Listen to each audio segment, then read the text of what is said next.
Preparado para mais uma rodada de super aulas? Pois é, só mesmo o Sistema Positivo de Ensino e o Estadão para proporcionarem essa super preparação para você.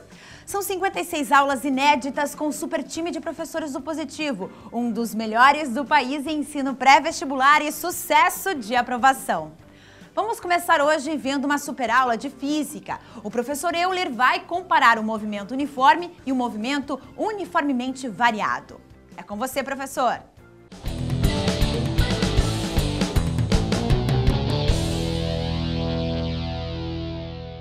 E aí, moçada, beleza? Olha, nesse nosso encontro de hoje, eu vou falar com vocês a respeito da cinemática, que é certamente um dos tópicos mais importantes dentro da mecânica e que, na maioria dos vestibulares, sempre vai estar lá com uma ou outra questãozinha. Ó, cinemática é a parte da mecânica que estuda os movimentos, mas sem se preocupar com as suas causas.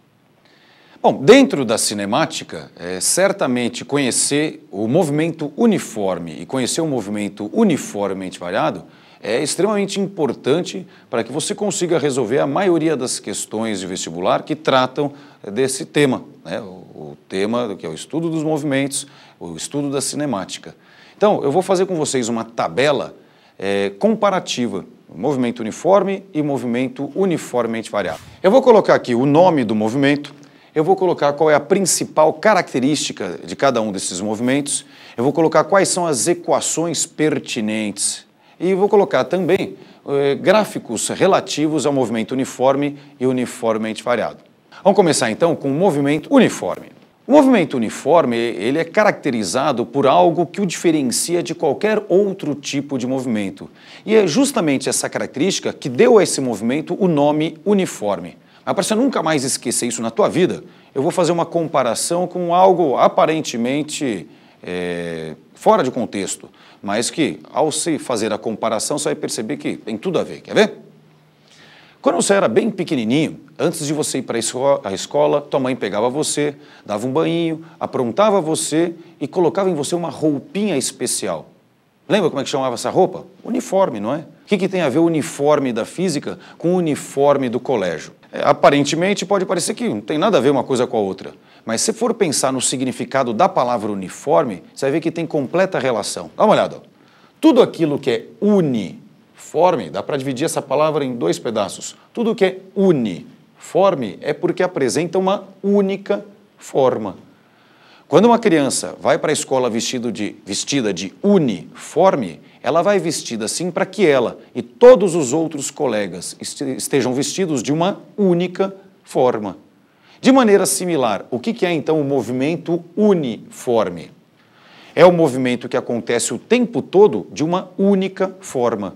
Mas para que o movimento ocorra o tempo todo de uma única forma, só se esse movimento ocorrer o tempo todo com a mesma velocidade. Essa, então, é a característica do movimento uniforme. É o movimento que acontece o tempo inteiro com a mesma velocidade, ou seja, a velocidade escalar permanece constante. Agora, um detalhe importante, né? Ela tem que ser constante, mas tem que ser diferente de zero. Porque se a velocidade fosse zero, obviamente o corpo estaria parado. E se ele estiver parado, não é movimento nenhum, nem uniforme e nem de qualquer outra espécie. Qual que é a equação que a gente usa para o movimento uniforme? Aquela tradicional, S igual a S0 e mais VT, onde S significa espaço, S0, espaço inicial, V, a velocidade escalar e T é o instante no qual você deseja calcular a posição, o espaço do corpo. Como é que fica o gráfico relativo a essa equação? Vamos ver? Como S igual a S0 mais VT é obviamente uma função de primeiro grau, então o gráfico só pode ser uma reta. O espaço inicial mostra, obviamente, onde inicia esse gráfico. Então, olha lá, o espaço inicial é o ponto em que o gráfico inicia. Em alguns casos, eu posso ter a reta voltada para cima, o que seria uma função crescente. Em outros casos, a reta voltada para baixo, o que seria uma função decrescente. O que diferencia uma situação da outra? Vamos ver. Quando a reta está voltada para cima, significa que o corpo tem velocidade escalar positiva e, consequentemente, o movimento é progressivo. Há um progresso nos valores dos espaços. Já quando a reta é voltada para baixo, isso significa que a velocidade escalar do corpo ela é negativa. E aí há um retrocesso nos valores dos espaços, o que a física chama de movimento do tipo retrógrado. Vamos falar então agora um pouquinho, fazendo as devidas comparações, vamos falar do movimento uniformemente variado. Agora, a palavra variado identifica, mostra que a velocidade escalar do corpo não é mais constante. Essa velocidade escalar agora ela varia. Mas ela não vai variar de qualquer jeito, ela não vai variar aleatoriamente, ela não vai variar desorganizadamente. Ela varia, mas varia de uma maneira certinha, varia uniformemente, por isso chamado uniformemente variado. Portanto, esse é um movimento em que o corpo acelera. A aceleração escalar vai ser sempre a mesma, ela permanece com um valor constante. Em vez dele, ora acelerar mais, ora acelerar menos, não. Para que seja uniformemente variado, organizadamente variado, a aceleração escalar tem sempre, o tempo todo, o mesmo valor. Mas dá uma olhada num detalhezinho. Essa aceleração escalar é constante, só que ela tem que ser diferente de zero. Fala, mas por quê? Alguém pode pensar assim, é que se ela for zero, o corpo fica parado. Não, não tem nada a ver uma coisa com a outra. O corpo ficaria parado se a velocidade escalar fosse zero. Vamos pensar assim, ó. Se eu sei que a aceleração escalar, nesse caso, ela é diferente de zero. Mas se ela fosse zero, o que será que aconteceria? Se a aceleração escalar fosse zero, o corpo não teria aceleração escalar. E, consequentemente, a sua velocidade não poderia variar. Olha, mas quando a velocidade não varia, quer dizer que a velocidade escalar permanece constante. E se ela permanecer constante, aí o movimento volta a ser uniforme. Então, aproveitar e completar mais um detalhezinho na tabela. Dá uma olhada ali, ó. Quando o movimento é uniforme, eu posso citar como uma característica adicional que a aceleração escalar vale zero. Para o movimento uniformemente variado, como a velocidade varia, eu preciso ter uma equação que calcula quanto vale essa velocidade a cada instante. Essa aqui, ó, V igual a V0 e mais AT. Eu preciso também de uma equação que calcula a posição do corpo a cada instante. S igual a S0 mais V0 vezes T. A aceleração, só que dividida por 2 e o tempo elevado ao quadrado. E ainda existe uma terceira equação, que é uma equação que não depende do tempo. Se você pega um exercício, o examinador não fala quanto tempo passou e também não pede quanto tempo passa, aí tem uma equação bem interessante que é chamada equação de Torricelli, que é escrita assim, ó. A velocidade final ao quadrado é igual à velocidade inicial ao quadrado mais 2 vezes a aceleração e o ΔS. Com essas equações aqui, você é capaz de resolver qualquer questão que trate do movimento uniformemente variado. Eu vou representar graficamente apenas, pelo menos por enquanto, uma dessas equações, que é a equação da velocidade. Dá uma olhada ali, ó. Olha como é que ela fica. V igual a V0 mais AT é, obviamente, uma função de primeiro grau. Então, mais uma vez, o gráfico característico tem que ser uma reta. Em alguns casos, uma reta voltada para cima, o que identifica uma função crescente. Em outros casos, uma reta voltada para baixo, o que mostra uma função decrescente. Agora, como o gráfico é da velocidade, aonde esse gráfico inicia, a gente chama de velocidade inicial. Dá uma comparação. Quando o gráfico é do espaço, onde inicia, espaço inicial. Quando o gráfico é da velocidade, onde inicia, velocidade inicial. Euler, mas por que um gráfico está voltado para cima, outro está voltado para baixo? Agora, qual é a diferença? A reta voltada para cima indica que a aceleração do corpo é positiva, indica então uma velocidade aumentando. Enquanto a reta voltada para baixo indica uma aceleração negativa, ou seja, menor que zero, o que indica uma velocidade que diminui, uma velocidade com valor decrescente. Eu quero falar também de gráfico no movimento uniformemente variado, mas agora o gráfico do espaço e tempo, né? Que é decorrência da equação horária dos espaços. S igual a S0 mais V0 vezes T, mais aceleração sobre 2 e o tempo ao quadrado. Repare, por ser uma função que fala do espaço e do tempo ao quadrado, essa é uma equação do tipo que você está acostumado aqui na matemática, uma função do segundo grau. Seria uma função do tipo y igual a ax² mais bx mais c. Ao fazer comparações com a matemática e com as funções do segundo grau, certamente você consegue descobrir algumas coisas que são úteis também para a física, quando a gente trata, por exemplo, dessa equação horária dos espaços no movimento uniformemente variado. Aos poucos eu vou fazendo essas comparações. Olha a próxima tela. Imagine que eu tenho aqui um gráfico, então, dos espaços versus tempo, e que você tem uma parábola como essa que foi mostrada ali, ó. O primeiro ponto do gráfico, se é um gráfico dos espaços, o primeiro ponto onde ele inicia, eu chamo de espaço inicial. Esse gráfico ele tem concavidade voltada para baixo, o que na matemática indica que aquele termo que acompanha o x quadrado, ou no caso da física, aquele termo que acompanha o t quadrado, tem que ser um termo com sinal negativo. No caso da física, esse termo é aceleração. Então, gráfico, parábola, concavidade voltada para baixo, indica que o movimento uniformemente variado foi um movimento com aceleração negativa. Eu vou fazer uma divisão aqui em dois trechos, o que eu estou chamando ali no gráfico de trecho A e trecho B. Dê uma olhada. Eu tracei uma linha aqui que passa justamente pelo vértice da parábola. Antes do vértice, eu estou chamando de trecho A, depois do vértice, eu estou chamando de trecho B. E repare que o vértice ele tem para a física um significado muito importante. Enquanto na matemática você aprende a calcular o x do vértice e o y do vértice, e isso tem a sua importância dentro da matemática, aqui para a física, o vértice dessa parábola tem um significado. Repare que no primeiro trecho, que é o trecho A, os espaços estão ficando cada vez maiores. Isso significa que o corpo está progredindo na trajetória, é movimento progressivo. No segundo trecho, os espaços começam a ficar cada vez menores. Agora o corpo está voltando, ele está retornando, ele está retrocedendo, o que é movimento do tipo retrógrado. Mas pense, se ora o corpo está indo e ora ele está voltando, só pode ter acontecido de uma maneira. Para você ir e depois voltar, num certo momento você tem que parar para fazer a inversão do movimento.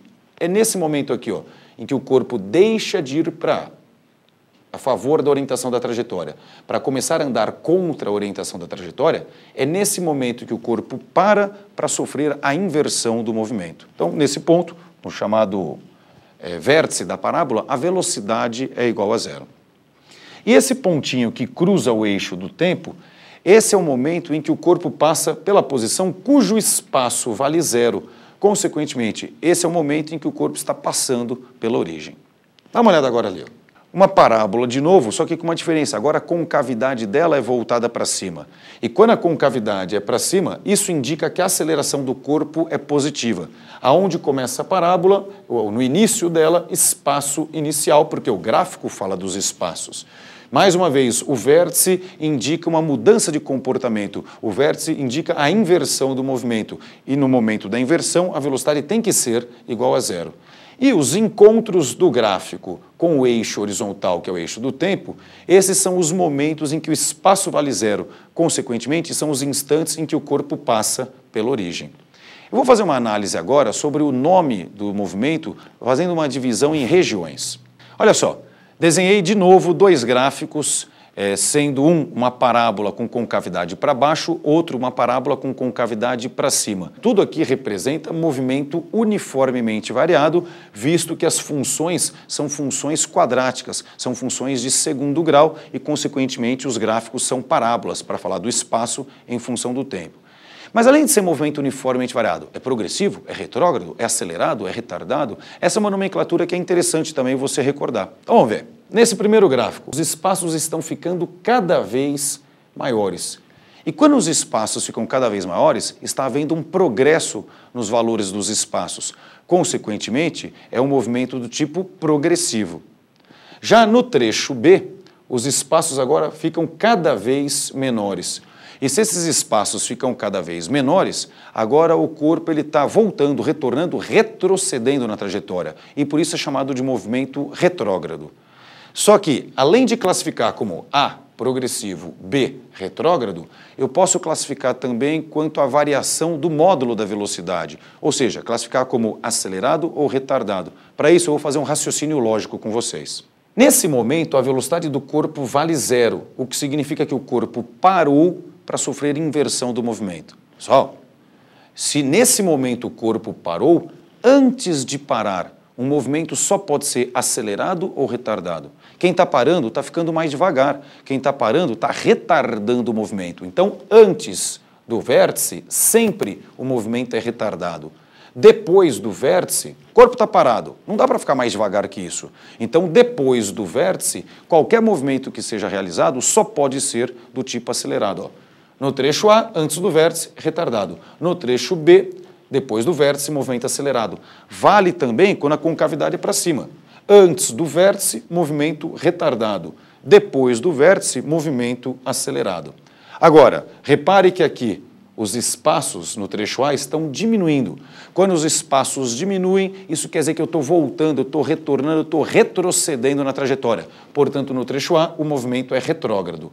Já no trecho B, agora os espaços crescem. É uma função crescente aqui nesse trecho. Os espaços aumentam, porque eu estou progredindo na trajetória. E por isso é chamado de movimento do tipo progressivo.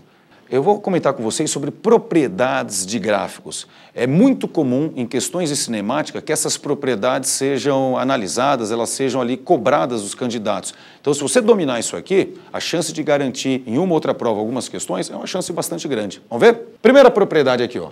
Quando o gráfico é da velocidade em função do tempo, se você calcular as áreas entre esse gráfico e o eixo horizontal, e aí ó, pode ser a área de cima, entre o gráfico e o eixo horizontal. Pode ser a área de baixo também, entre o gráfico e o eixo horizontal. Essas áreas, elas indicam quantos metros o corpo se deslocou. Olha só. O ΔS, o chamado deslocamento escalar, é obtido calculando-se as áreas do gráfico de velocidade e tempo. Qual que é a regra? Somam-se as áreas para cima, subtraem-se as áreas para baixo. Então, no caso da minha figurinha, área 1 menos área 2. Uma outra propriedade interessante é essa aqui, ó. Quando eu pego o gráfico do espaço em função do tempo, vamos pensar aqui o caso do movimento uniforme. No gráfico de espaço e tempo para o movimento uniforme, o que a gente obtém é uma reta. Deixa eu marcar algumas coisinhas nesse gráfico aqui, ó. Imagine que eu desenhe aqui um ângulo θ e trace aqui algumas linhas para construir um triângulo retângulo.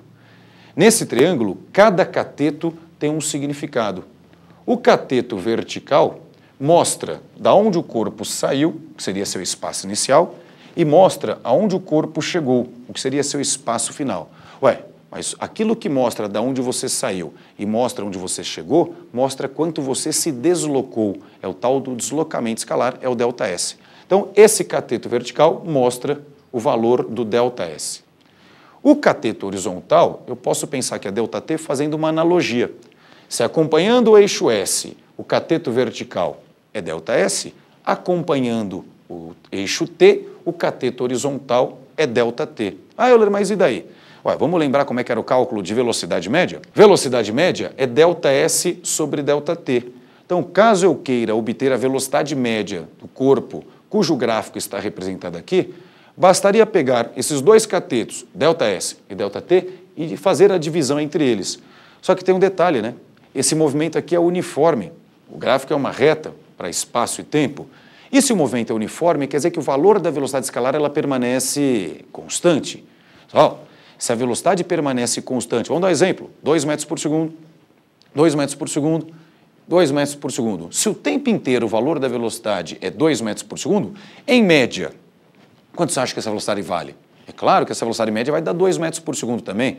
Então, no movimento uniforme, falar da velocidade média ou falar da velocidade escalar, que é a velocidade que o corpo tem a todo instante, a cada instante, não faz a menor diferença. Então, onde estava a velocidade média, troquei, escrevi apenas velocidade escalar. E lembrando da matemática, ó, ΔS sobre ΔT é uma divisão entre os dois catetos. Em relação ao ângulo θ, ΔS é cateto oposto. Em relação ao ângulo θ, ΔT é cateto adjacente. Eu estou pegando cateto oposto, dividindo por cateto adjacente. Só que isso na matemática tem um nome. Cateto oposto dividido por cateto adjacente é a chamada tangente. A conclusão a que a gente pode chegar é a seguinte, ó. Quando o gráfico é do espaço em função do tempo, para o movimento uniforme, portanto uma reta, a velocidade desse corpo, aquela velocidade que permanece constante, ela coincide com o valor da tangente do ângulo que mostra a inclinação daquela reta. Essas duas propriedades aqui, elas podem ajudar bastante na resolução de algumas questões. Dois automóveis, 1 e 2, partiram no mesmo instante de uma cidade A e foram para outra cidade, a cidade B. O automóvel 1 manteve velocidade escalar constante de 48 km por hora, enquanto o automóvel 2 estava inicialmente parado e apresentou aceleração escalar constante de 30 km por hora ao quadrado. Sabendo-se que o automóvel 2 chegou ao destino final de ambos 1 hora antes do automóvel 1, Assinale a alternativa que apresenta a distância entre as cidades A e B. Olha só, para organizar bem a resolução de questões de cinemática, sempre vale a pena fazer um desenho. Às vezes dá uma certa preguiça, né? Ficar desenhando, mostrando um corpo, outro, mas o nível de segurança, quando você tem a figura feita, aumenta substancialmente. Então dá uma olhada como é que eu organizo isso. Não foi falado no enunciado que os corpos partem da origem. Não, foi falado que eles partem de uma cidade A. Para facilitar o meu cálculo, eu vou imaginar então que a origem fica na cidade A. Então, ó, tanto o corpo 1 quanto o corpo 2, estou colocando na cidade A, aonde eu localizei a origem. Origem, o ponto da trajetória cujo espaço vale 0. O automóvel 1, ele tinha uma velocidade constante de 48 km por hora.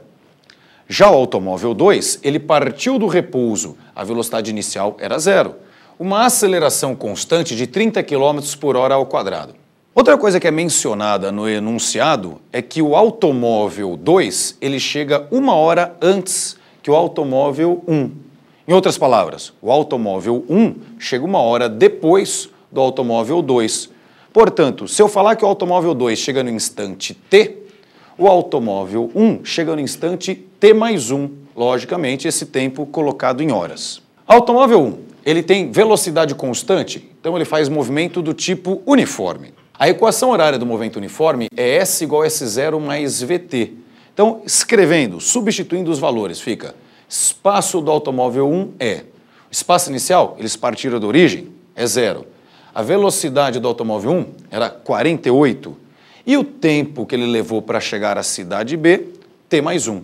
Já o automóvel 2, ele tem aceleração constante, então para ele o movimento é uniformemente variado. Movimentos diferentes exigem equações diferentes.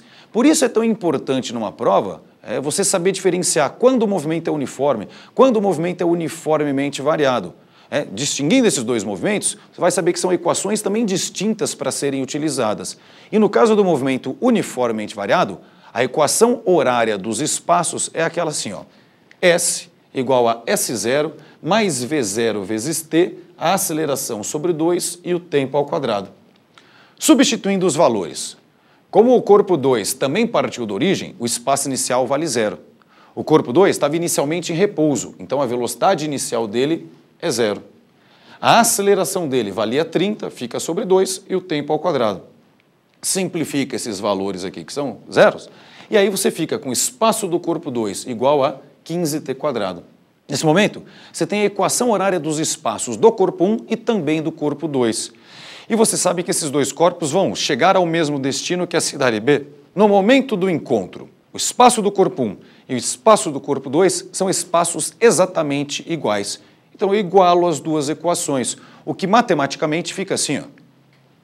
Espaço do corpo 1, 48, que multiplica t mais 1. Copiei a equação daqui, transferi para lá. Espaço do corpo 2, 15t². Copiei a equação daqui e transferi para cá. E agora, você vai cair numa equação, obviamente, de segundo grau, que você vai ter que resolver. Vale a pena aqui, de repente, simplificar. Tanto 48 quanto 15, eles podem ser divididos por 3. 48 por 3 dá 16, 15 por 3 vai dar 5. Então a equação fica reescrita assim, ó. 5t², aqui eu faço a distributiva. O 16t e o 16 passa para o outro lado, vira menos 16t e menos 16. Tudo isso igual a 0. Nessa equação do segundo grau, se você fizer a resolução, e aí não vem ao caso a gente perder tempo fazendo a utilização da formulinha de Bhaskara, vamos partir direto para a resposta para fazer a análise, mas resolvendo ali, você obtém duas raízes. Uma é tempo igual a 4 horas, a outra é tempo igual a menos 0,8 horas. Aí eu pergunto o seguinte, existe tempo negativo? Essa é uma questão interessante, viu? As pessoas costumam falar assim, olha, você chegou nessa resposta aqui, uma das raízes é um tempo de menos 0,8 horas, é um tempo negativo, corta então, joga fora essa raiz, porque não existe tempo negativo. E não é verdade isso. Não é verdade que não existe instante tempo negativo. Eu vou dar um exemplo. Imagine que agora eu zere um cronômetro. Zerei o cronômetro agora, tudo o que aconteceu antes de eu zerar esse cronômetro, em relação a esse tempo igual a 0, aconteceu num tempo negativo. Tempo negativo é sinônimo de passado. Tudo que ocorreu antes de um certo momento que você utiliza como referência de tempo igual a zero, ocorreu sim num tempo negativo. E aí existem outras situações em que você pode pensar, por exemplo, na ideia de tempo negativo. Se a gente pensar na marcação dos anos, tem lá o ano zero do nosso calendário. Você tem depois de Cristo, antes de Cristo. De certa forma, dá para pensar que depois de Cristo seriam os momentos com tempo positivo. Antes de Cristo seriam os momentos com tempo negativo. Ou quando eu falo assim, olha, agora são 15 para as 8. Eu estou pegando 8 horas como referência, estou tirando 15 minutos, estou contando 15 minutos antes. É também uma ideia similar à de tempo negativo. Então, não tem problema nenhum falar em tempo negativo, mas a física convencionou que nas suas questões, nas suas análises, ela ia começar a utilizar o tempo a partir do valor zero. Então, na física não se utiliza tempo negativo, mas não é verdade que ele não existe. Uma vez me disseram uma frase que eu nunca mais esqueci. Tive um professor que uma vez me disse assim, olha, só não existe tempo negativo para quem não tem saudades. Olha que coisa bonita isso aí, né? Olha só, voltando à questão aqui, ó, eu tenho tempo então de 4 horas, como a raiz que vai ser utilizada. Substituindo-se esse tempo de 4 horas na equação do corpo 1, podia ser na do corpo 1 ou na do corpo 2, porque os espaços eram exatamente iguais. Eu escolhi uma delas. Então, substituindo na equação do corpo 1, fica S1 igual a 48, a equação era 48t mais 1. No lugar do t, estou colocando o número 4. Então, fica 48 que multiplica 4 mais 1. Ao fazer esse cálculo, obtém-se, obviamente, que o espaço do corpo 1 é 240 km. Ou seja, o espaço do corpo 1, no momento que ele está na mesma posição do corpo 2, é 240 km. Isso corresponde à cidade B. Se eles saíram da cidade A, que estava na origem, ponto zero, foram para a cidade B, que está na posição 240 km, a distância entre as duas cidades é, obviamente, também 240 km. E com isso, pessoal, eu concluo aqui essa aula, esse nosso encontro a respeito de cinemática, fazendo a comparação entre movimento uniforme e uniformemente variado, que é aquilo que tem, obviamente, maior chance de aparecer nos nossos vestibulares. Espero que você tenha aproveitado, espero que eu possa ter contribuído e sucesso aí para vocês. Aquele abraço, tchau, tchau, tudo de bom.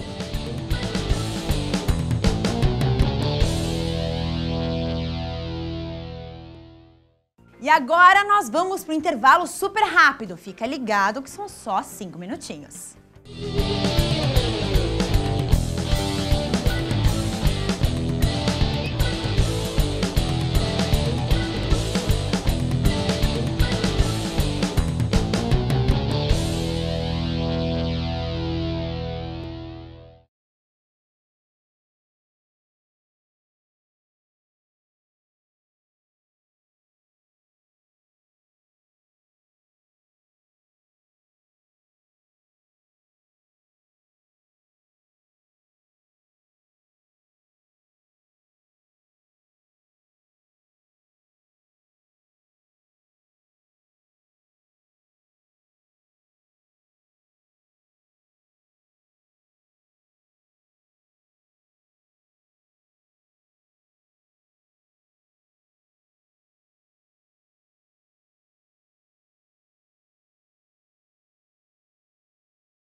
Olá, voltamos! E você que está aí pensando se faz ou não faz o vestibular, vai uma dica. A Universidade Positivo oferece o vestibular agendado. Faça sua inscrição pelo site up.com.br até o dia 12 de dezembro. São 27 cursos nas mais variadas áreas. Não perca a oportunidade de estudar em uma universidade que é referência para o seu futuro. Acesse up.com.br e faça já a sua inscrição. Bem, vamos continuar com mais uma super aula de biologia sobre ecologia com o professor Ricardo.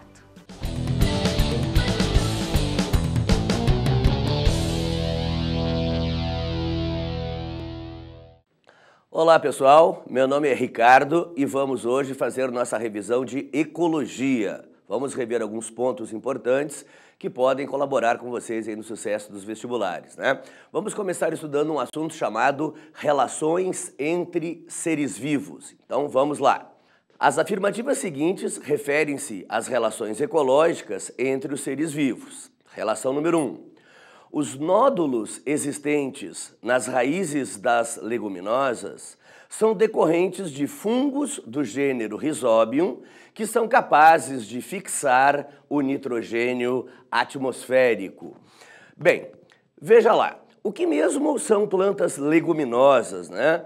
As plantas leguminosas constituem um grupo vegetal muito importante para a agricultura, porque em suas raízes vivem bactérias do gênero Rhizobium, que são bactérias fixadoras de nitrogênio e enriquecem o nosso solo. Bem, mas como que eu vou identificar uma planta leguminosa, né? Normalmente a gente entende planta leguminosa como aquelas plantas que têm uma vagem, como vocês podem ver aqui no esquema, né? O feijão, a ervilha, soja, grão de bico, fava, lentilha, enfim, esse tipo de planta que apresenta uma vagem, nós chamamos aí na agronomia de planta leguminosa e é uma planta importante na chamada rotatividade de cultura. A rotatividade de cultura é uma técnica utilizada pela agricultura na qual se intercala culturas com leguminosas. Tipo lá, o agricultor planta cana, depois ele planta feijão, que é uma leguminosa. E qual é a vantagem da leguminosa? Acompanhe aí na tela. Veja, nas raízes das plantas leguminosas se desenvolve uma bactéria muito importante para o solo, a chamada bactéria Rhizobium. A bactéria Rhizobium é uma bactéria fixadora de nitrogênio, ou seja, essa bactéria ela transforma o nitrogênio do ar em amônia dentro da própria planta. Então, na raiz do feijoeiro se desenvolve uma bactéria que transforma nitrogênio atmosférico em compostos utilizáveis. A partir da amônia produzida por essa bactéria, o vegetal vai ter nitrogênio para formar os seus aminoácidos, para formar suas vitaminas, para formar as bases nitrogenadas do DNA, do RNA e de seus ácidos nucleicos. Então, assim, quando o agricultor planta uma leguminosa, esse solo ele se enriquece de nitrogênio, o que significa menos gastos em adubos nitrogenados. Porém, tem uma pegadinha aí nessa questão, né? Porque eles colocam a Rhizobium como um fungo. Mas a Rhizobium não é fungo, Rhizobium é uma bactéria. Então aí o aluno deveria estar muito atento na hora do enunciado. Ele fala em fungo, enquanto que a bactéria Rhizobium é uma bactéria fixadora. Há uma diferença, então nós temos uma falha na alternativa, né? Legal. Vamos então ao item 2. Tanto o comensalismo como o inquilinismo são relações em que apenas os indivíduos de uma das espécies envolvidas são beneficiados, sem prejuízo para os indivíduos da outra espécie. Bem, veja só, o comensalismo é uma relação clássica, né, na qual um ser se beneficia, né, e para o outro a relação é indiferente. O caso clássico que a gente pode colocar como exemplo é o caso da hiena, que vai comer os restos deixados pelos leões. Então vocês estão observando na figura que o leão, o predador, ele matou a zebra, ele foi embora lá no fundo, né? E as hienas estão aproveitando a carcaça que sobrou. Ou seja, a hiena come às custas do leão, ou seja, numa relação de comensalismo. Nessa imagem você pode ver também o abutre se beneficiando. O leão, o predador, ele matou a zebra, comeu as partes que lhe interessava e foi embora, abandonou a carcaça. Então, o abutre come esses restos. Para o leão, se o abutre comer ou não, não faz a menor diferença. Então, veja, tanto a hiena quanto o leão estão, tanto a hiena quanto os abutres estão se beneficiando da ação predadora do leão, numa relação de comensalismo. Mas o enunciado fala ainda em inquilinismo. Vamos ver na tela. O inquilinismo a gente pode ver na botânica quando uma planta se beneficia da outra, né? A gente pode ver, por exemplo, aqui uma bromélia se desenvolvendo no caule de uma árvore. Ora, a bromélia, ela apenas se desenvolve ali, ela não causa nenhum prejuízo, ela não é uma parasita, ela apenas mora no sentido de inquilina, daí o nome da relação ser inquilinismo, quando um ser vive no corpo do outro. Na zoologia, um exemplo clássico é do peixe-agulha, né? O peixe-agulha que vive dentro do pepino do mar, ou aqui a bromélia, ou às vezes até mesmo uma samambaia. Às vezes a gente observa uma samambaia no galho de uma árvore, ela está se beneficiando. Com a altura, ela ganha mais iluminação, ganha acesso aos raios solares para se desenvolver melhor com sua fotossíntese. Não prejudica, não parasita. Então veja, tanto no comensalismo como no inquilinismo, apenas um dos participantes se beneficia, para o outro a relação ela é indiferente. Então aqui nós temos uma afirmação verdadeira. Vamos ver a próxima afirmação. Na competição interespecífica, os indivíduos das espécies envolvidos são prejudicados.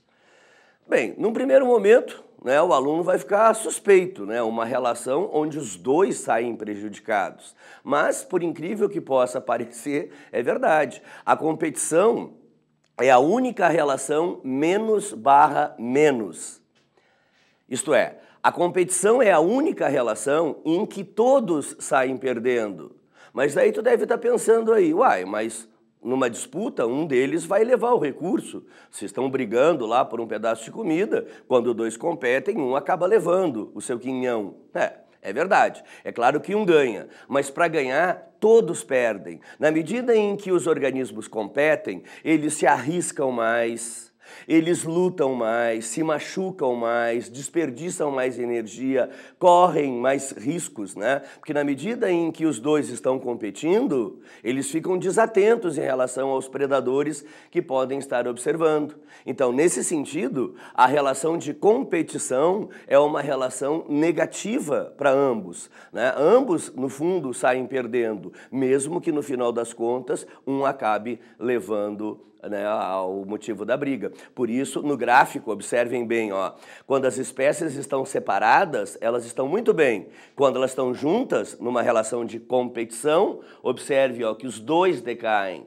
Por isso, a competição é a única relação menos/menos. A competição é a única relação em que todos saem perdendo. Interessante essa colocação, né? Portanto, nós temos como gabarito a letra E. Apenas item 2 e item 3 estão corretos. Beleza? Então vamos ao nosso próximo teste. Assinale a alternativa que melhor define o fenômeno da hematose. Bom, aqui é uma questão conceitual envolvendo uma questão da fisiologia humana, no caso da fisiologia respiratória. Esse processo hematose é um processo bastante discutido no ensino médio, né? É o processo no qual o sangue ele é oxigenado. Onde que o sangue é oxigenado? Na região mais profunda do aparelho respiratório, que são os alvéolos. Os alvéolos, eles são envoltos por uma malha de vasos sanguíneos, né, onde o sangue venoso, rico em gás carbônico, vai perder o gás carbônico e ganhar o oxigênio que foi inspirado. Então, nós já temos uma situação geral. A hematose é um processo do sistema respiratório, acontece nos alvéolos e consiste na oxigenação do sangue, na transformação do sangue venoso em sangue arterial. Ou, às vezes, pode aparecer assim, a transformação da carbohemoglobina em oxihemoglobina. Mas vamos fazer a nossa revisão baseada nas alternativas, para ver que tipo de pegadinha a gente pode encontrar e que tipo de assunto a gente pode aprofundar e rever com vocês, beleza? Vamos lá. Alternativa A. um pigmento vermelho que fixa os gases na hemácia. Veja, a hemácia é o famoso eritrócito, o glóbulo vermelho. A hemácia, ela é rica em hemoglobina, uma proteína rica em ferro, que vai se associar ou ao gás carbônico ou ao oxigênio para realizar o transporte de gases. Então note que a hemoglobina ainda não está ligada diretamente no processo de hematose. A hematose é a oxigenação do sangue, que acontece no alvéolo. Lá no alvéolo, o oxigênio passa para o sangue, a hemoglobina captura esse oxigênio e o transporte será realizado. Então, essa afirmativa não serve. Vamos ver a afirmativa B. O espaço existente entre os pulmões, ocupado pelo coração, é chamado de mediastino. Bom, nós temos aqui um conceito básico da anatomia e não da fisiologia, né? O coração, ele está no centro esquerdo do peito, entre os dois pulmões. Esse espaço, o espaço ocupado pelo coração, é denominado na anatomia como mediastino e não tem nenhuma relação com o fenômeno da hematose, que é a oxigenação do sangue. Então, essa alternativa está fora. Vamos ver a alternativa C. O músculo que separa o tórax do abdômen é o diafragma. Bom, o diafragma realmente é o músculo que separa o tórax do abdômen, que só os mamíferos têm. O diafragma é um importante músculo respiratório. A sua contração, ela vai puxar os pulmões para baixo, ao mesmo tempo que os músculos intercostais, que são os músculos que movem as costelas, vão se contrair. Então, durante a inspiração, ocorre contração dos intercostais, contração do diafragma. O volume do tórax aumenta, a pressão no pulmão diminui, o que garante a entrada de ar no nosso aparelho respiratório. Então veja, esse mecanismo de inspiração e expiração, o mecanismo de contração da musculatura respiratória, ele é anterior à hematose. É graças à contração do diafragma que o ar chega no interior dos alvéolos, onde posteriormente vai acontecer a hematose. Então essa afirmativa ainda não é a resposta para o nosso teste. Vamos ver a próxima. Letra D. A letra D fala num conceito que às vezes pode ser complexo para muitos alunos, né? Que é o conceito de homeostase. Homeostase é um conceito que tem a ver com a noção de equilíbrio. Mas não o equilíbrio que a gente está acostumado a ver na física, que é o equilíbrio estático, né? Então, por exemplo, essa caixa azul aí na nossa frente, que volta e meia aparece, ou essa mesma tela que vocês estão vendo, ela está parada. Pelo que nos é permitido saber, ela vai ficar para sempre nessa posição se nenhuma força externa agir. Isto na física a gente chama de equilíbrio estático. Quando se fala homeostase, não é a este equilíbrio que nós estamos nos referindo. Homeostase diz respeito a um equilíbrio dinâmico que a gente verifica nos seres vivos. Vamos a um exemplo. De repente, a gente põe uma bala na boca, né? Comemos a bala, o que vai acontecer? A digestão dessa bala vai fazer com que o nível de glicose aumente no meu sangue. Quando o nível de glicose aumenta no sangue, o pâncreas imediatamente libera insulina. A insulina vai agir especialmente no fígado, fazendo com que o excesso de glicose da bala seja convertido e armazenado na forma de glicogênio, né? Então, o pâncreas, através da insulina, fez o nível de glicose baixar no meu sangue. E se por acaso eu ficar muito tempo sem comer, o nível de glicose começa a ficar criticamente baixo, baixo demais. Aí, de novo, o pâncreas entra em ação. O pâncreas vai produzir o segundo hormônio, que é o glucagon. O glucagon vai agir no fígado, orientando o fígado a transformar glicogênio em glicose. E aí o nível de glicose volta a se restabelecer. Então vocês percebem, quando eu coloquei a bala na boca, eu provoquei um desequilíbrio no índice de glicose. Mas o meu sistema automaticamente reagiu e se autoajustou. Através da ação da insulina e do glucagon, houve um equilíbrio no nível de glicose. E a glicemia, que é a taxa de glicose, foi mantida. Então vocês perceberam? O nosso corpo ele é capaz de se autorregular. Se eu começo a fazer um exercício, o meu corpo começa a se esquentar. Automaticamente, os meus vasos periféricos se dilatam e esse excesso de calor é expulso. Novamente, o meu corpo está se autorregulando, ele está se equilibrando. O meu corpo é um sistema homeostático. Então, esse processo, o processo de homeostase, é um conceito geral da fisiologia e não é a definição daquilo que seja hematose, que afinal é o que está sendo questionado nesse texto. Beleza? Vamos à próxima afirmativa. A hematose consiste no processo de trocas gasosas que ocorrem nos alvéolos pulmonares. Então veja, gente, toda a estrutura respiratória está voltada para que os alvéolos se inflam de ar, né? Então quando eu inspiro, o ar ele vai entrar, ele vai seguir pelas vias respiratórias, ele vai entrar pelas narinas, fossas nasais, faringe, laringe, traqueia, brônquios, bronquíolos e, finalmente, o ar chega nos alvéolos. Nós temos aproximadamente 500 milhões de bolhas chamadas alvéolos. E como vocês podem ver aqui na figura, os alvéolos são envoltos por uma malha de vasos sanguíneos.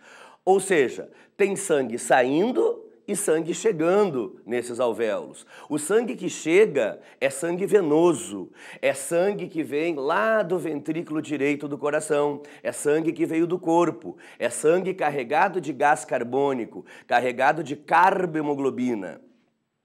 Este sangue, quando chega nos alvéolos, vai acontecer a troca com ele. Os alvéolos, eles têm uma parede muito fina e os vasos sanguíneos alveolares também apresentam uma parede extremamente fina. Então, as trocas gasosas, elas são automáticas. Transporte passivo, sem gasto de energia, difusão simples. O excesso de oxigênio que está naquele ar que foi inalado e que inflou o alvéolo vai atravessar livremente a finíssima parede do alvéolo, entrar no sangue e vai ser capturado pela hemoglobina, formando a oxihemoglobina.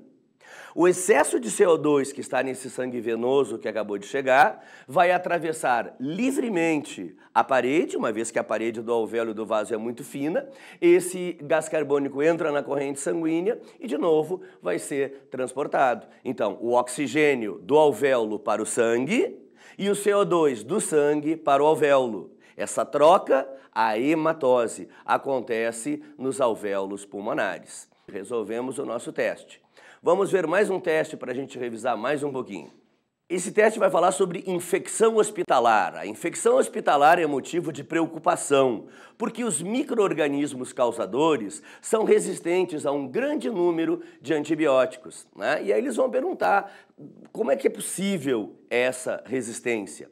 Então esse tema, resistência das bactérias ou infecção hospitalar, é um tema muito recorrente nos vestibulares, né? Então, o que é exatamente essa infecção hospitalar? Como o nome está dizendo, infecção hospitalar é aquela infecção que eu vou adquirir dentro do ambiente hospitalar. Mas por quê?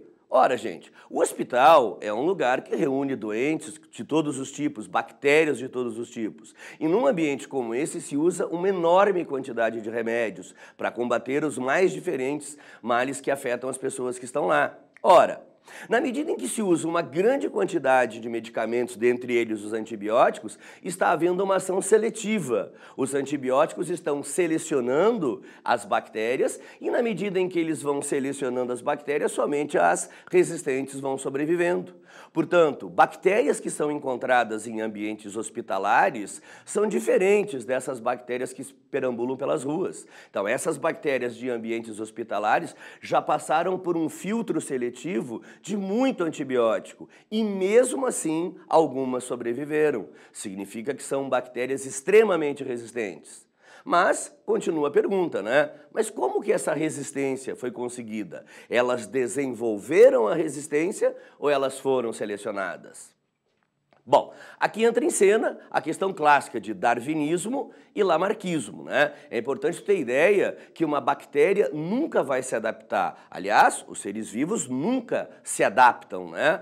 Essa adaptação, ela ocorre por seleção e não por intenção. O ser, ele não pode alterar o seu corpo para se adaptar a uma mudança ambiental. Então, se ocorre uma mudança, o ser se adapta? Nunca um ser vai se adaptar. Para o ser se adaptar, ele vai precisar mudar toda a sua estrutura corpórea. Então, imagine que, de repente, o ambiente fique seco. Bom, para evitar a desidratação e o ser se adaptar, a sua pele teria que virar escama. Ele teria que alterar todo o seu código genético. Todas as células teriam que sofrer a mesma mutação no mesmo lugar, na mesma hora. Isso jamais vai acontecer. Então fique com essa lição. Os seres, eles nunca se adaptam. A adaptação, ela ocorre não como do indivíduo para o ambiente, o indivíduo reagindo ao ambiente, mas sim por um processo de seleção natural. Ou seja, o que Darwin falava. Na natureza, os seres são todos diferentes. Há pequenas variações, pequenas alterações que no neodarwinismo, na teoria sintética, na teoria moderna da evolução, vai entrar esse conceito, que é o conceito de mutação. Então, na verdade, tu nunca vai encontrar dois organismos exatamente iguais. Sempre eles têm mínimas variações. Diante de uma alteração ambiental, pode ser que todos da espécie morram, lógico. Mas pode ser, por uma mutação casual, que um ou outro não morra. Este que não morreu há uma variação, ele não morreu não porque correndo mudou, desenvolveu alguma coisa. Não, ele já era diferente. Assim são essas bactérias que a gente encontra em ambientes hospitalares. Elas, individualmente, elas não desenvolvem a resistência. Elas nasceram do jeito que nasceram, cada uma com a mutação que tem. Diante do antibiótico, muitas morrem, mas por uma questão aleatória, uma ou outra não. Essas que não morrem, elas não morrem não porque mudaram, porque correndo desenvolveram resistência a antibiótico. Não, elas já nasceram diferentes. Elas tinham alguma mutação que causava uma alteração na sua estrutura, de tal sorte que o antibiótico não fazia efeito nela. Ela não desenvolveu, ela simplesmente não morreu. Mas vamos fazer essa análise baseado nas alternativas do teste. Vamos lá então. Na letra A, fala assim, ó, modificações constantes no metabolismo microbiano para neutralizar a ação do antibiótico. Aqui está a falha da alternativa A. Ou seja, a bactéria, ela deliberadamente, ela decide mudar o seu código genético para sobreviver, para neutralizar a ação do antibiótico? Não, a bactéria nem sabe que existe antibiótico. A bactéria está lá, no meio da garganta do paciente. De repente chega uma névoa, que é o antibiótico, e vai matando. Pode ser que uma ou outra não morra. Essa bactéria que não morrer, não é porque ela correndo fez uma mudança para neutralizar a ação. Não, ela já era diferente e simplesmente não morreu. Ela foi selecionada. Essa afirmação é falsa, portanto. B. Adaptação individual. De novo, voltamos à tese que foi discutida na introdução desse teste. Os seres, individualmente, nunca se adaptam. Eu não posso mudar o meu DNA, alterar minha pele para sobreviver a uma mudança qualquer. Se o ambiente mudar e o ser sobreviver, não é que ele se adaptou, ele já era diferente e ele foi selecionado. Então, se eu aplico o antibiótico lá no ambiente hospitalar e a bactéria não morre, não é porque houve uma adaptação individual. Ela já era diferente, alguma mutação aleatória tornava esta bactéria diferente. E ela simplesmente foi selecionada e não desenvolveu coisa alguma. Vamos à alternativa C. A C, ela fala, na verdade, a mesma coisa. Ela fala em adaptação individual e aí a gente pode já dar essa questão por resolvida, né? Vamos para aí por item D. Utilização de muitos tipos de antibióticos no hospital, o que provoca mutações que geram a resistência. Gente, aqui é falso de novo, hein? Porque veja só, até pode ser que o antibiótico provoque mutação. Não há nenhum problema nisso. O antibiótico é uma substância química, ele pode interagir com o material genético da bactéria, provocando algum tipo de mutação. Isto não quer dizer que a mutação certa vai acontecer na hora certa para resolver o problema da bactéria. Lembrem, as mutações são aleatórias.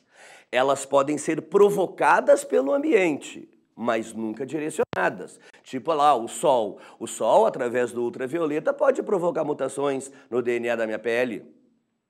Um vulcão entra em erupção, a lava que sai pode conter material radioativo que escorre, cai num rio, 1000 quilômetros lá embaixo, uma vaca está bebendo água, consome aquela radiação e pode ter mutações em células intestinais. Então viram? O ambiente ele provoca mutações. No caso, o antibiótico seria uma forma de ambiente onde a bactéria se encontra. O antibiótico até pode provocar mutações, mas não exatamente as mutações que a bactéria precisa para ficar resistente a esse medicamento. É totalmente falacioso isso.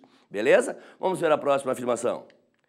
A letra E. A ampla utilização de antibióticos em ambientes hospitalares, o que seleciona as linhagens resistentes.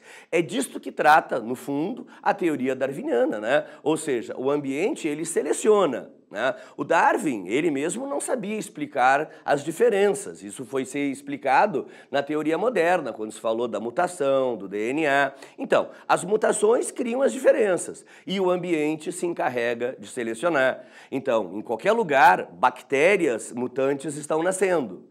Quando eu aplico antibiótico, pode ser que essas bactérias mutantes não morram, essas sobrevivam e essas, portanto, são resistentes. Note, elas são resistentes, mas elas não desenvolveram a resistência, elas foram selecionadas. Beleza? Então, pessoal, temos aí então algumas amostras interessantes de testes aí que podem colaborar com a formação de vocês nos próximos vestibulares. Um abraço, até a próxima.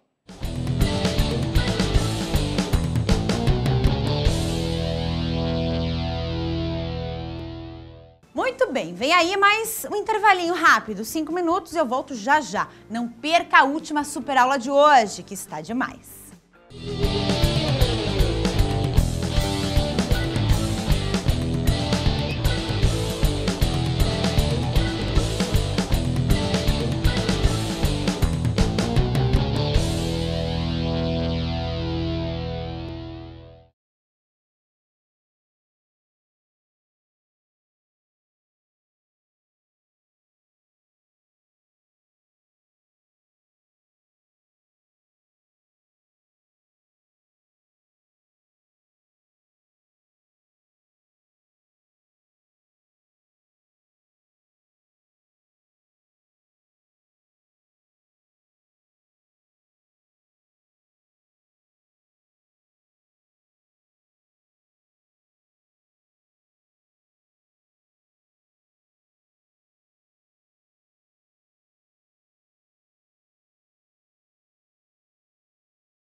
voltamos. Pronto para retomar os seus estudos?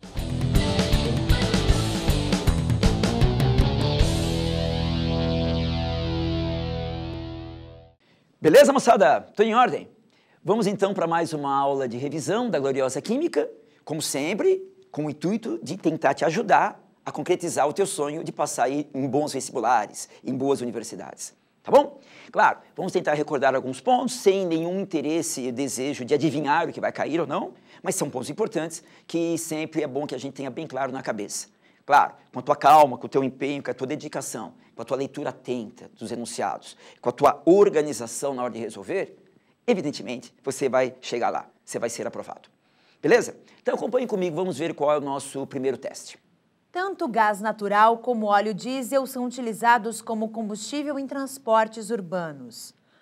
A combustão completa do gás natural e do óleo diesel liberam, respectivamente, 9 vezes 10 ao quadrado quilojoules e 9 vezes 10 ao cubo quilojoules por mol de hidrocarboneto.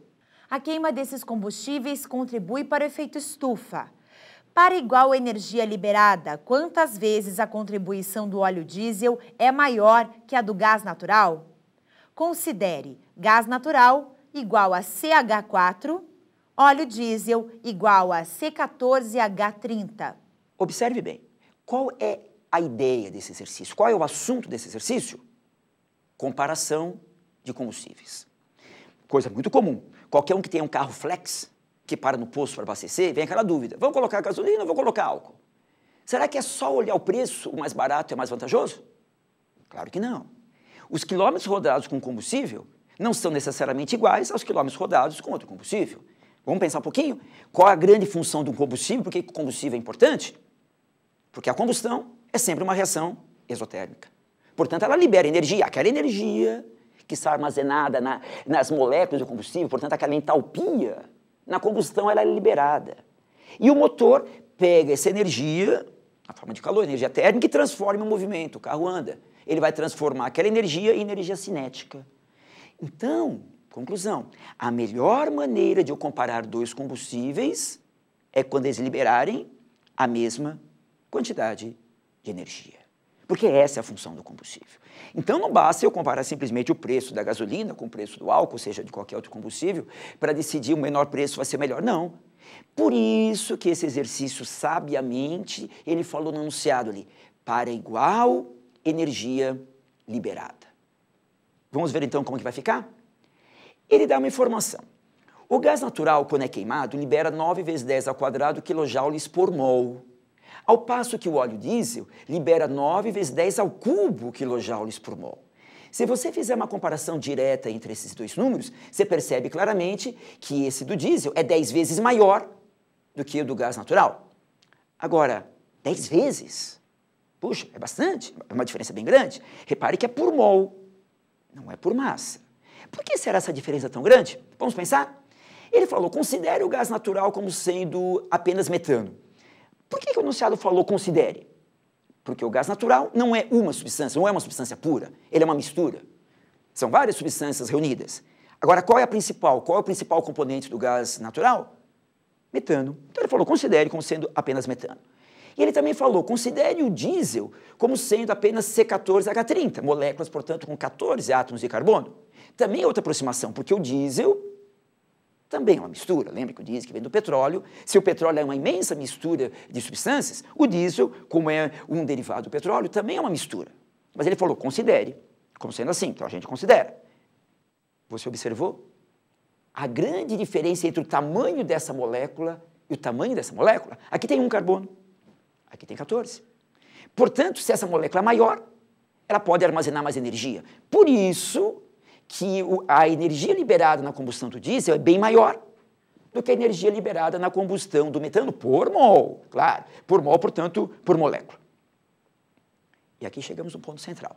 Se eu quero comparar esses dois combustíveis, e para comparar combustíveis eu tenho que compará-los quando eles liberarem a mesma quantidade de energia, já que a energia liberada por mol do diesel é 10 vezes maior do que a energia liberada por mol para o gás natural, vamos pensar assim, se eu fizer a combustão de 1 mol de diesel, quantos mols do gás natural eu tenho que queimar para que os dois liberem a mesma energia? É só pensar. Se por mol esse é 10 vezes maior que aquele, se eu pegar um mol, como é que eu sei que é um? Eu não sei, apenas foi um chute. Se eu pegar um mol desse, quantos mols de gás natural eu tenho que pegar para liberar a mesma energia? 10 vezes mais. Então, se aqui for 1, lá tem que ser 10. Se aqui fosse 2, lá tem que ser 20. Tranquilo? Pronto. Praticamente acabou o exercício. Por que acabou? Porque se eles são combustíveis, eles vão sofrer reações de combustão. E a gente sabe que a combustão é reação com oxigênio. Então, vamos fazer a reação do oxigênio, tanto para o gás natural como para o diesel. Supondo combustão completa, a gente sabe que os produtos serão CO2 e água. Combustão completa, CO2 e água. Não esqueça de balancear. 10 carbonos, 40 hidrogênios, portanto, 20 águas. O oxigênio é sempre o último a ser balanceado. Quanto que vai dar aqui? 2 vezes 10, 20, 20, 40. Então, quanto que dá? 20, né? Leonardo também dá 20. Tá. Aqui, 14 carbonos, 14, 30 hidrogênios, portanto, 15 águas. Quantos oxigênios? 2 vezes 14, 28, 28 mais 15, 43, por 2, 21,5.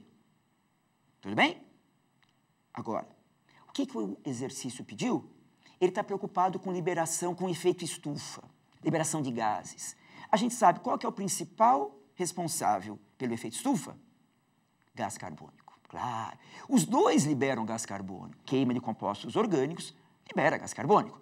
E ele, então, para igual energia liberada, ele pergunta quantas vezes o diesel libera CO2 mais do que o gás natural. Essa é a comparação direta. Se para igual energia liberada, aqui do gás natural são 10 mols de CO2 e aqui são 14, ele perguntou isso é quantas vezes maior que aquilo? Ou seja, 14 é quantas vezes maior que 10? É só se você dividir 14 por 10, evidentemente 1,4. Isto é, para igual energia liberada, o óleo diesel libera 40% a mais de CO2 do que o gás natural. Conclusão. Desvantagem ou vantagem para o gás natural em comparação com o diesel para esse efeito ambiental do efeito estufa? Claro, vantagem para o gás natural, né? Para a mesma energia liberada, ele libera menos CO2. Conclusão, resposta do exercício, 1,4 vezes, né? Portanto, C, de timão. Pessoal, eu espero que você tenha gravado a ideia importante que ficou atrás desse exercício. Comparação de combustíveis, assunto extremamente importante, prático, atual, todos nós usamos isso todos os dias, né? Qual é a melhor maneira de eu comparar dois combustíveis? Se a função de combustível é liberar energia, a melhor maneira de eu comparar dois combustíveis é quando eles liberarem a mesma quantidade de energia. Certo? Vamos ao nosso próximo teste, então? Então, acompanhem comigo. A alcalose e a acidose são dois distúrbios fisiológicos caracterizados por alterações do pH no sangue. A alcalose corresponde a um aumento, enquanto a acidose corresponde a uma diminuição do pH. Essas alterações de pH afetam a eficiência do transporte de oxigênio pelo organismo humano. O gráfico esquemático a seguir mostra a porcentagem de oxigênio transportado pela hemoglobina, em dois pH diferentes em função da pressão do O2. Antes de passarmos à resolução propriamente dita do exercício, vamos entender o que ele nos apresenta? Ele nos apresenta um gráfico muito interessante da porcentagem de oxigênio transportado pelo nosso sangue, para nós podermos viver, né? Graças a Deus, a gente respira e vive com isso, em função da pressão de O2. Primeira coisa a ser observada. São curvas decrescentes ou crescentes? Crescentes. Isso significa que quando a pressão de O2 aumenta, a porcentagem de oxigênio transportado também aumenta. O que é muito lógico. Se a pressão do O2 aumenta, vai ter mais oxigênio para ser transportado. Beleza. Isso merece uma paradinha para refletirmos. Pessoal, vejam comigo. É comum nós ouvirmos uma transmissão esportiva, por exemplo, jogos de futebol. A FIA, pouco tempo atrás, quis até proibir jogos de futebol em altitudes grandes, né? Bolívia, lugares de grande altitude, por causa do enorme esforço que os atletas têm que fazer. Está aqui o motivo. Se você prestou atenção, aqui está dizendo por que em grandes altitudes a respiração fica mais dificultada, por que fica mais difícil, portanto, por que os atletas cansam mais. Mesmo assim, o Timão ganhou. Mas por que fica mais difícil? Acompanhe comigo. Em lugares de maior altitude, lugares mais altos, o que acontece com a pressão atmosférica e, portanto, a pressão do O2 que está no ar diminui. E pelo gráfico que nós acabamos de ver, quando a pressão diminui, a porcentagem de oxigênio transportado também diminui. Se diminui a quantidade de oxigênio transportado, é claro que a respiração fica mais difícil. Está claro isso? Interessante, muito interessante você perceber isso. Só que além dessa influência da pressão, você reparou que o gráfico não era uma única curva, eram duas curvas. E por isso que ele pergunta no item A. Em qual dos dois pH, eram duas curvas para pH diferentes, há uma maior eficiência do transporte de oxigênio pelo organismo? Justifique. Olha as curvas. Além da influência da pressão, aqui aparecem duas curvas, para o pH do sangue 7,6 e para o pH do sangue 7,2. Paradinha. Quanto que é o pH normal do sangue de uma pessoa? Alguma coisa perto de 7,4, aproximadamente. Ou seja, o pH normal do sangue seria uma curva intermediária entre o 7,2 e o 7,6, 7,4. Por isso que esses dois valores são doenças. pH 7,6 é um pH do sangue mais alto do que o normal, mais alcalino. É uma doença chamada alcalose. O pH 7,2 é um pH mais baixo que o normal. O sangue está muito ácido, é uma doença chamada acidose. E o item A pergunta, em qual desses dois pH há uma maior eficiência no transporte de oxigênio? Mesmo sendo uma doença, em qual desses dois a pessoa respira mais facilmente? Tem mais oxigênio disponível? Claro, basta você olhar o gráfico. Para qualquer valor de pressão, a curva do pH 7,6 está sempre acima. Se ela está sempre acima, significa que para o pH 7,6 a porcentagem de oxigênio transportado vai ser maior, vai haver uma maior eficiência no transporte de oxigênio. Então, tranquilamente, a letra A, a resposta é a curva de pH 7,6. Claro, você teria que justificar com as suas belas, simpáticas e corretas palavras. Isso eu deixo por tua conta. Tudo bem? Vejamos a continuação. B. Em casos clínicos extremos, pode-se ministrar a solução aquosa de cloreto de amônio para controlar o pH do sangue. Em qual desses distúrbios, alcalose ou acidose, pode ser aplicado esse recurso? Explique. Traduzindo, ele disse aqui que o cloreto de amônio é um remédio que pode ser tomado por algum desses doentes. Ele pergunta qual desses dois vai tomar? Vamos pensar? Como que é o cloreto de amônio? É um sal. Sal sempre tem caráter neutro ou varia? Varia nada, varia. Depende do sal. E como que a gente estuda um sal? Lembrando que ele veio da reação entre um ácido e uma base. Nesse caso, o cloreto de amônio veio da reação entre o hidróxido de amônio e o ácido clorídrico. Se eu reagir esse ácido com essa base, vai dar esse sal. Comparando as forças, essa aqui é uma base extremamente fraca, mas o ácido clorídrico é um ácido forte. Qual é o caráter que prevalece? Do ácido. Conclusão, se esse remédio tem um caráter ácido, ele é um sal de caráter ácido, quem é que vai tomar esse remédio? Quem tiver o pH do sangue ácido ou básico, ou seja, ácido ou alcalino? Claro, quem tiver o pH alcalino, quem tiver alcalose. Quem tiver o pH do sangue maior do que o normal, deve ingerir alguma substância de caráter ácido para que esse pH diminua. Se for ao contrário, vai dar problema. Um alerta aqui merece, né? E qual que é a grande importância do pH? Especialmente no todo o nosso metabolismo. Por exemplo, também na solubilidade das substâncias que o nosso sangue transporta. Se o pH se alterar muito, algumas dessas substâncias começarão a se precipitar. Claro que isso vai dar problemas sérios. Inclusive, pode até ter uma consequência, um efeito colateral que a gente chama de morte. É por isso que o sangue, a natureza é sábia, né? Deus sabe o que faz. O sangue é que a gente chama de uma solução tampão. O pH do sangue praticamente não varia para que o nosso metabolismo aconteça da melhor maneira possível. Muito interessante isso. Ok? Vamos ao nosso próximo teste? Vejamos então. Deseja-se fazer a separação dos componentes da pólvora negra, que é constituída de nitrato de sódio, carvão e enxofre. Sabe-se que o nitrato de sódio é solúvel em água. O enxofre é solúvel em disulfeto de carbono, enquanto o carvão é insolúvel nestes solventes. Proponha um procedimento para realizar esta separação. Um alerta. Esses tais sistemas que precisam ser separados é um caso extremamente comum na indústria. A engenharia química, portanto, a gloriosa engenharia química, a gente estuda processo de separação muito. No nosso curso são várias disciplinas para estudar processo de separação. Por quê? Porque isso é indispensável nas indústrias. A gente quase nunca trabalha com substâncias puras. Normalmente trabalhamos com misturas, várias substâncias reunidas, vários componentes no mesmo sistema. Então é muito comum e é muito importante, mais do que parece, saber separar. Saber separar. Por isso que vale a pena sempre a gente estudar. E sempre se recorde uma coisa. O processo de separação não é simplesmente você sugerir o primeiro que apareceu, o primeiro que você lembrar. Não. Temos que ver qual deles é o mais eficiente, o mais rápido, o mais econômico. Em outras palavras, temos que sempre otimizar. Isto é, não pegar a primeira resposta, pegar a melhor, pegar a ótima. Não só nesse assunto, claro. A otimização tem que ser um processo sempre presente na nossa vida. Temos que sempre fazer a coisa da melhor maneira possível. Otimizar, tentar o ótimo. Se vamos alcançar, não sei, mas temos que tentar. E nesse caso concreto, é isso que vamos fazer. Não simplesmente separar, mas separar da melhor maneira possível. Vamos ver como que fica? E vamos apresentar isso na forma de um fluxograma. Olha só como que vai ficar.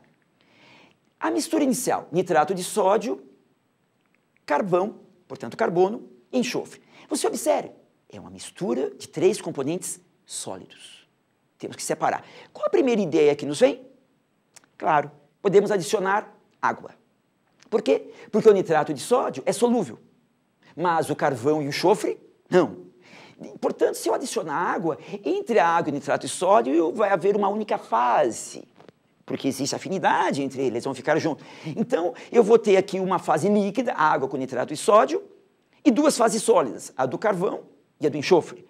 Como que a gente chama esse processo mesmo de fazer com que a água arraste um dos componentes, fazer com que um solvente arraste um dos componentes e não arraste os outros? Dissolver um e não dissolver outro? Podemos chamar isso de uma dissolução fracionada ou extração. É o mesmo princípio usado, por exemplo, para fazer café. Jogamos água quente, que arrasta com ela algumas substâncias, quais? As que tiverem afinidade com a água, as que forem solúveis, e deixam lá as que são insolúveis. Extrai um e deixa as outras. Exatamente a mesma ideia, só que aqui com 3 componentes. Claro, depois de adicionarmos água, o que vamos fazer necessariamente? Uma filtração. Vamos pensar? Quem que esse filtro vai reter? Os que forem sólidos, portanto, o carvão e o enxofre vão ficar retidos no filtro. Quem que vai ser o filtrado? Quem que vai atravessar o filtro? A solução aquosa de nitrato de sódio, água com nitrato de sódio. Vamos para a parte de cima? E agora, como separar carvão de enxofre? O enunciado do exercício nos deu uma dica. Ele falou de uma substância, o disulfeto de carbono, e deu informações a respeito da solubilidade diferenciada desses 2 componentes. Portanto, se adicionarmos sulfeto de carbono aqui, vai ser a mesma ideia anterior. A diferença é que lá o solvente era a água, aqui o solvente é o CS2, disulfeto de carbono. O que vai acontecer, então, depois dessa outra dissolução fracionada, faremos uma outra filtração que vai reter o sólido, ou seja, quem que é insolúvel no CS2, o insolúvel é o carvão. Ele vai continuar no estado sólido, portanto será retido pelo filtro.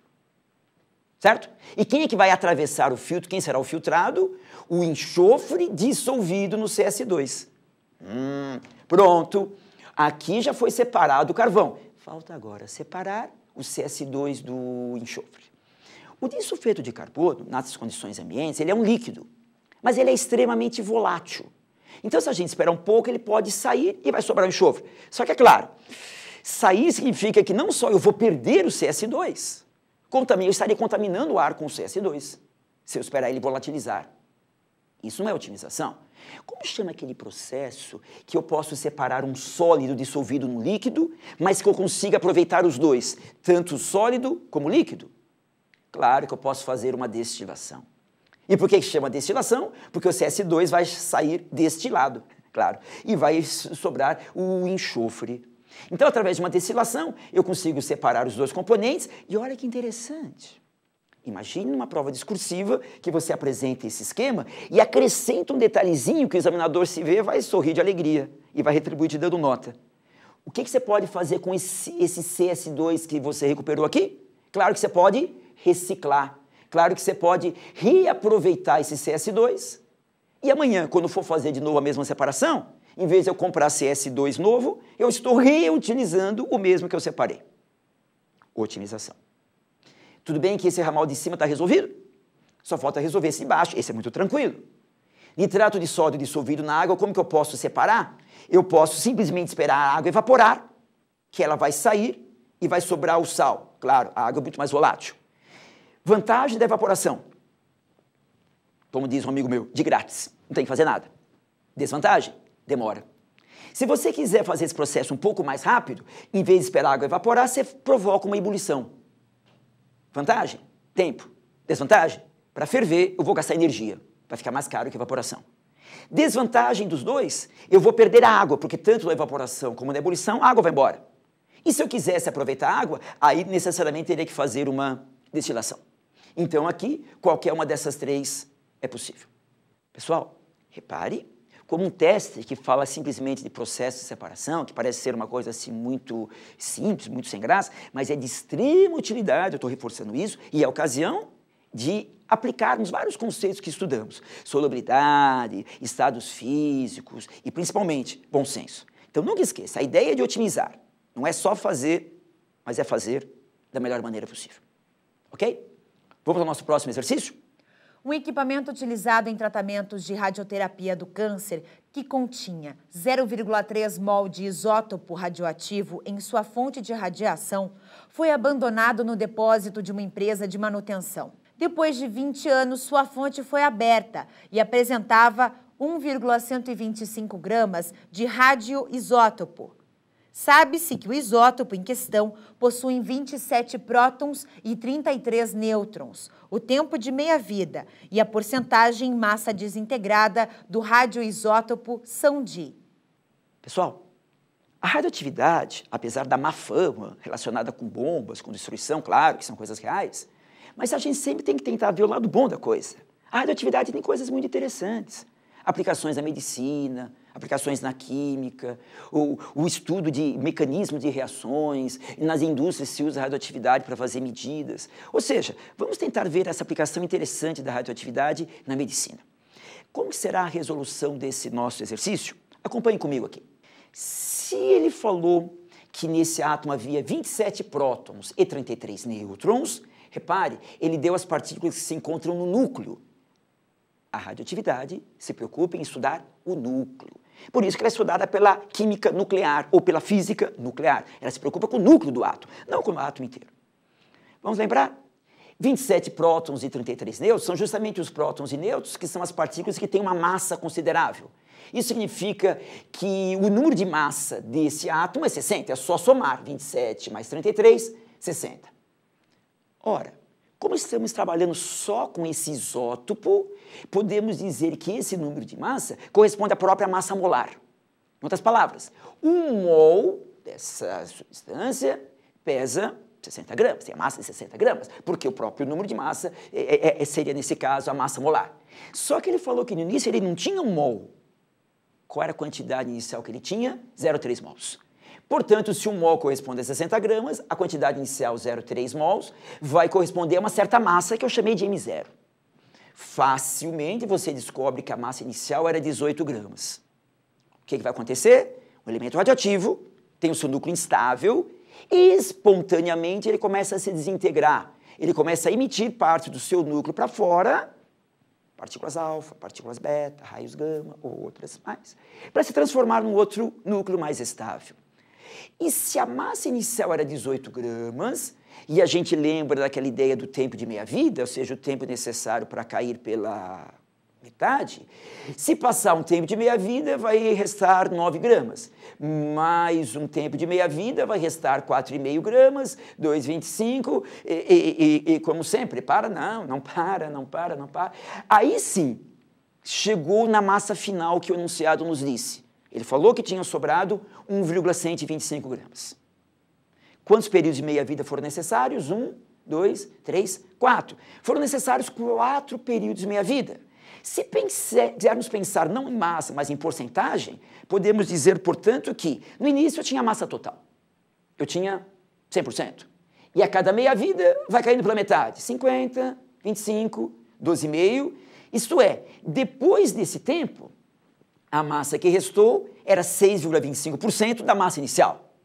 Ora, se foram 4 períodos de meia-vida, que acabamos de perceber, e ele falou que todo esse processo levou 20 anos, é sinal que cada período de meia-vida, lembramos, processos de primeira ordem, cinética de primeira ordem, o tempo de meia-vida permanece constante. Isto é, o tempo para essa etapa é igual ao tempo para essa, para essa, para essa.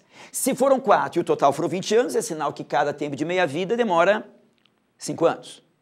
E além disso, se vimos que aqui no final sobrou 6,25% da quantidade inicial, se sobrou 6,25, é sinal que ao longo do processo houve a desintegração de 93,75, claro, 100 que tinha no início, menos 6,25 que sobrou, desintegrou 93,75%. Cuidado, porque foi essa a pergunta que ele fez. Esse número que está aqui, 6,25, é o que sobrou. O que desintegrou é a diferença. Conclusão, o que ele perguntou, né? O tempo de minha vida, 5 anos. E a porcentagem que desintegrou, 93,75%. Beleza? Pessoal, espero que isso esteja te ajudando a recordar pontos importantes da gloriosa química. Claro, você já estudou tudo isso.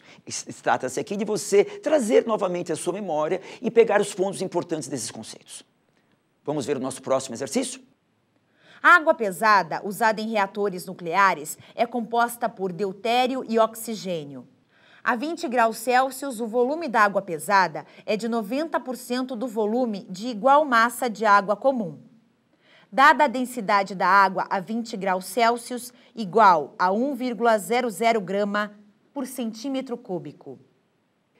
Repare que coisa interessante. Ele está trabalhando com densidade, mas ele quer comparar a densidade da água comum com a densidade da água pesada. Ora, se o próprio nome já diz que é água pesada, popularmente pesada, quer dizer que vai ser uma água com maior densidade, usada lá nos reatores nucleares. Sim, e ele aproveita essa ideia para trabalhar o conceito de isótopo, o conceito de densidade e também o conceito de reação. Vamos ver como vai ficar? Vamos ver. Se no item A ele pede, calcula a densidade da água pesada nessa temperatura, qual a informação que ele deu? Vamos ver. Água comum, H2O. Ele deu a densidade, 1 grama por centímetro cúbico. Ou seja, cada 1 grama de água comum ocupa um volume de 1 centímetro cúbico. Agora, a água pesada, vamos representar assim D2O. Por quê? Porque em vez do hidrogênio comum, ou seja, do prótio, a água pesada usa o hidrogênio 2, ou seja, aquilo que a gente chama de deutério. Por isso que aqui eu representei, para ficar mais fácil de distinguirmos uma da outra, a água comum H2O, a água pesada D2O. Qual a informação que ele deu no enunciado? Ele falou que para a mesma massa da água comum, o volume ocupado da água pesada é 90%. Portanto, para a mesma massa, o volume ocupado vai ser 90%. Para a mesma massa, 1 grama, 90% de 1, 0,9. E ele pediu a densidade da água pesada. Ah, muito tranquilo. Todo mundo sabe que densidade, no caso da água pesada, do D2O, é a relação entre a massa e o volume. Para a água pesada, essa massa ocupa esse volume. Portanto, a massa de 1 grama ocupa o volume de 0,9 centímetros cúbicos. Se você fizer essa continha, você vai ver que vai dar 1,11 gramas por centímetro cúbico. Claro, se a água comum, a densidade é 1, e o D2O, a densidade é 1,11, a densidade é maior. Ela é mais densa. Popularmente, a gente falaria que ela é mais pesada. Por isso que ela é chamada água pesada. É água com deutério em vez da água com o prótio, né? Água com hidrogênio 2 em vez do hidrogênio 1, que é o hidrogênio comum. Então, portanto, essa é a resposta da letra A, 1,11 gramas por centímetro cúbico. É a densidade da água pesada. Tem ainda o item B. A água comum reage com sódio metálico, produzindo hidrogênio e soda cáustica. Escreva a equação balanceada da reação da água pesada com sódio metálico. Típico exercício, típico item que você tem que traduzir do português para o quimiquês. Você vai lendo o que ele informou e vai passando isso em linguagem científica. Quais as informações que ele deu? Ele falou, a água comum reage com sódio metálico. A água comum, H2O, reage com sódio metálico. Produzindo hidrogênio. E soda cáustica. Todo mundo lembra que soda cáustica é o nome comercial do hidróxido de sódio. Reparem, o exercício deu as informações. Então, pudemos montar essa reação simplesmente traduzindo o que ele disse. Apesar que essa reação também é uma reação bastante conhecida. Uma coisa que você nunca pode esquecer em qualquer reação é garantir que os átomos de cada elemento químico se conservam. Portanto, vamos fazer o balanceamento. Agora, veja, o que o exercício pede?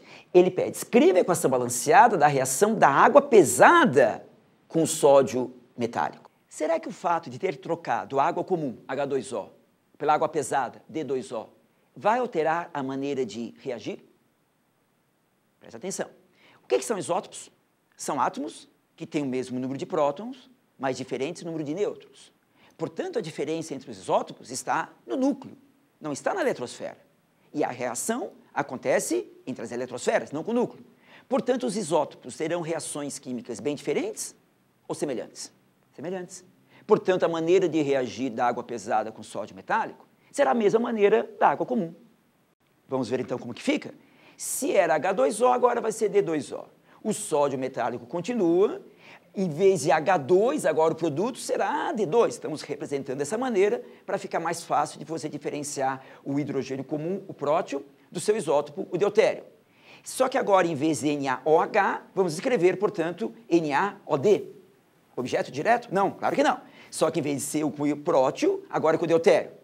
Balanceando essa equação que acontece de maneira análoga, teremos esta aqui equação, que foi o que o exercício pediu. Então você reparou, o jeito de reagir dos isótopos são semelhantes, são maneiras semelhantes, justamente pelo fato de eles serem isótopos. Pessoal, tire uma conclusão. Não sei se você reparou que esse exercício foi construído de tal maneira que na letra A ele pediu a densidade, na letra B ele pediu uma reação. A densidade é uma propriedade física. Forma de reagir são propriedades químicas, são maneiras químicas da substância se comportarem. Você percebeu, então, entre os isótopos, o que nós concluímos? Que os isótopos, eles têm densidades diferentes. Claro, eles têm número de nêutrons diferentes, portanto, número de massas diferentes, mas as suas eletrosferas são iguais. Portanto, as reações químicas dos isótopos serão semelhantes. No fundo, foi isso que o exercício pediu, que você percebesse a diferença entre uma propriedade física, no caso a densidade, e as propriedades químicas, no caso, essa reação com sódio metálico. Muito interessante, portanto. Certo, pessoal? Espero que esses nossos lembretes, essas nossas revisões e conceitos importantes te ajudem. E, se Deus quiser, você vai conseguir o teu grande sonho, a tua grande meta, que é passar numa boa universidade. Espero que, de fato, isso possa ter te ajudado bastante. E a gente se encontra por aí. Beleza? Fiquem com Deus, um grande abraço e até a próxima. Tchau.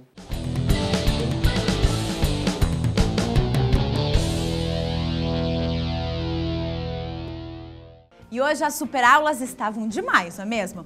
Então até dia 24 de novembro assistiremos 56 aulas inéditas. Isso é que é uma super preparação. Não perca nenhum dia, assim o sucesso no vestibular da FUVEST está garantido. E eu espero você amanhã, já a partir das 9 horas da manhã. E não esqueça, as aulas ficam disponíveis aqui no site do Estadão. Então, bons estudos para você, a gente se vê.